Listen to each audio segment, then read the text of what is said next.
Good morning, 11th class. So we are on chapter number 11 of history, part 2 modernization. हमने basic कर लिया है, basic description China and Japan कहाँ पे located है, उनकी बेसिक हिस्ट्री क्या थी, उसका एक बैकग्राउंड ले लिया था. And then we started with Japan in detail, where we initially tried to understand the political system that existed in Japan, जिसमें जो टोकुगावा शोगुन्स थे वो कौन थे, डायमोस कौन थे, फिर सैमुराइज कैसे इंपॉर्टेंट थे, and what was the role of emperor in the political system and how things were changing.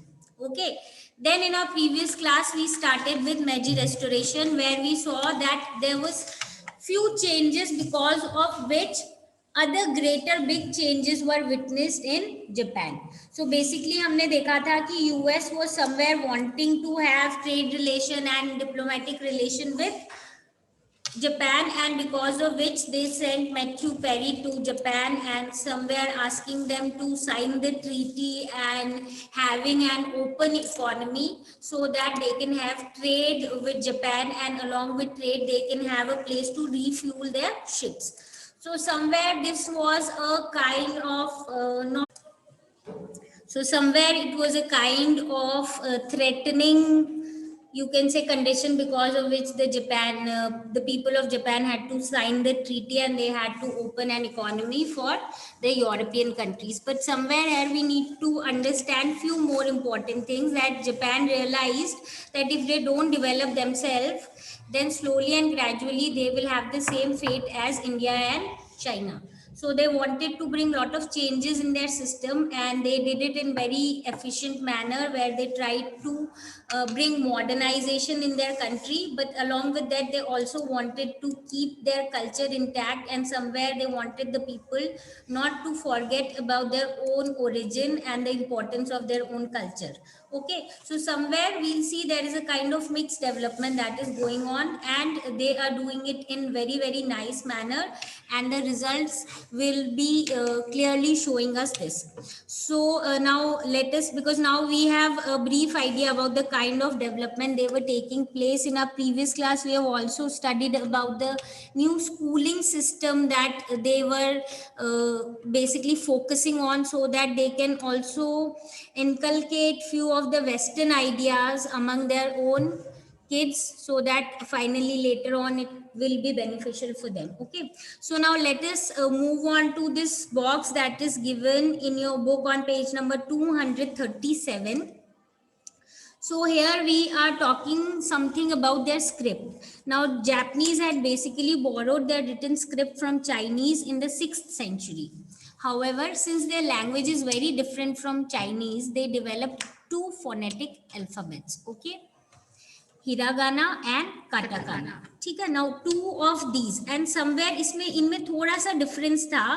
Like जो hiragana, it was considered kind of feminine because it was used by many women writers in the Heian period, as we have already had a brief description of Murasaki, जिन्होंने mention किया था, और she had written great works about which we had a brief discussion in the class. And it is written using mixture of Chinese characters and phonetics, so that the main part of the word is written with a character. For instance, in going, go would be written with a character and ing in phonetics. Now class, before we move on, you must have I think you people must be having idea ki phonetics hota kya. Phonetics is basically like when we teach small kids how to frame the spellings of certain words. Generally they are told to understand the phonetics, or the, you can say, sound of particular letter, so that later they can form the whole word. Like for cat, they say ki C ka sound is k, then A ka sound is a, and then T is t. Then you need to join it and then you will get the word cat.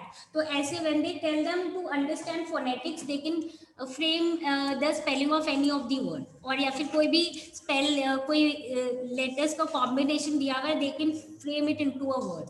So वो जो phonetics वाला तरीका था, this was something which was followed in Japan as well. सो इनके दो parts थे, as we have already studied कि ये जो है एक तो है हीरा गाना और एक है काटा गाना. नाउ हीरा गाना इज तो basically use by feminine people या जो फीमेल है वो यूज करते थे इसीलिए ऐसे. और अगर जनरल मीनिंग क्या था इसका, ऑर्डिनरी काइंड ऑफ सिलेबल्स और ordinary kind of you can say जो साउंड और सिलेबल्स जैसे बनाते थे वो यूज होते थे. वेरस जो कटकाना है ना उसमें थोड़े कॉम्प्लेक्स सिलेबल्स यूज होते थे. Okay, and this was somewhere the kind of language that they used, the description of this only. Now the existence of this phonetic kind of understanding of the letters and the words meant that the knowledge spread from the elites to the wider society relatively quickly.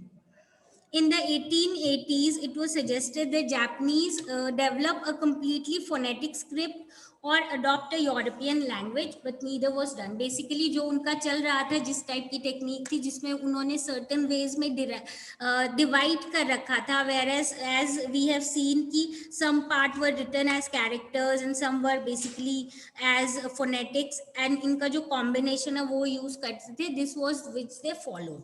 Okay, and they have a kind of, you can say, a bit different language and not exactly as the Chinese people. Just a description of their language, and their language again is something involving lot of, you can say, complexity. Okay, now let us continue on what were the other changes that Japan witnessed during the Meiji government. Okay, so to integrate the nation, the Meiji government imposed a new administrative structure by altering old village and domain boundaries. The administrative unit had to have revenue adequate to maintain the local schools, health facilities, as well as to serve as a recruitment center for military. Now just try to form links. जब हमने बोला है when they are wanting कि एकदम minimal tuition fees हो, schools compulsory है, then obviously वो कैसी इन सारी चीजों के लिए, from where will they arrange the finance? They wanted proper taxation, proper revenue system. So उन्होंने administrative units को जो पहले जिस हिसाब से divide थी उसको review करके then they divided it according to their administrative convenience. And then उसके बाद उन्होंने यही देखा रेवेन्यू एडिक्वेट होना चाहिए ताकि लोकल स्कूल्स मेंटेन हो सके, हेल्थ फैसिलिटीज अच्छे से मिल सके, and then along with that जो रिक्रूटमेंट हो सके for military, because we saw that somewhere they said that 20 years above जितने भी मेल है उनको एक सर्टेन टाइम पीरियड के लिए मिलिट्री में सर्व करना पड़ेगा. तो how will they train them or how will they actually serve for that? तो proper system develop किया था कि जो revenue है वो इतना हो so that they can focus on the developmental work. As I already told you that all young men over 20 had to do a period of military service. A modern military force was developed and legal system was set up to regulate the formation of political groups, control the holding of meetings, and impose strict censorship. Now again we will see few things are there which few people may think were not correct. वो क्या थी कि legal system को अब उन्होंने ऐसा regulate कर लिया था कि जो पॉलिटिकल ग्रुप्स हैं उनको टोटल कंट्रोल कर रहे थे, जो मीटिंग्स या एसोसिएशन होती है उस पर भी कंट्रोल था, सेंसरशिप भी स्ट्रिक्ट कर दी थी. We know about censorship basically कि anything that was printed will be first maybe viewed by here the monarchy and the administrative and the bureaucracy ताकि कुछ भी उनके against ना हो. तो that means somewhere we can say restriction थी on expression, freedom of expression में, और forming association में थोड़ी सी constraint start हो गई थी during this time period. Now in all these measures the government had to face opposition. Obviously people were now opposed of this because by now they also wanted that ये जो ideas थी freedom and related to liberty etc were being seen around these areas. Now along with that the military and bureaucracy were put under the direct command of the emperor. This meant that even after a constitution was enacted, these two groups remain outside the control of the government. In all these measures, the government faced opposition. Now, understand, basically somewhere around 1889. Okay, somewhere February 1889, Meiji Constitution was also formed. Okay, major landmark था modern Japanese state का, and somewhere धीरे धीरे इसके कारण advance भी हुआ. But when we are talking about constitution, तो somewhere we think कि एम्परर भी है और कॉन्स्टिट्यूशन भी है. So what was there going on? तो इनिशियली जब कॉन्स्टिट्यूशन बना था, somewhere executive and the powers of emperor were comparatively limited, not very limited, but comparatively limited, and they also had independent judiciary. But now what they were doing is, even though constitution was enacted, still now the military and the bureaucracy was put under the direct command of the emperor. So you understand there is a kind of contradiction, and because of which obviously the government will face opposition.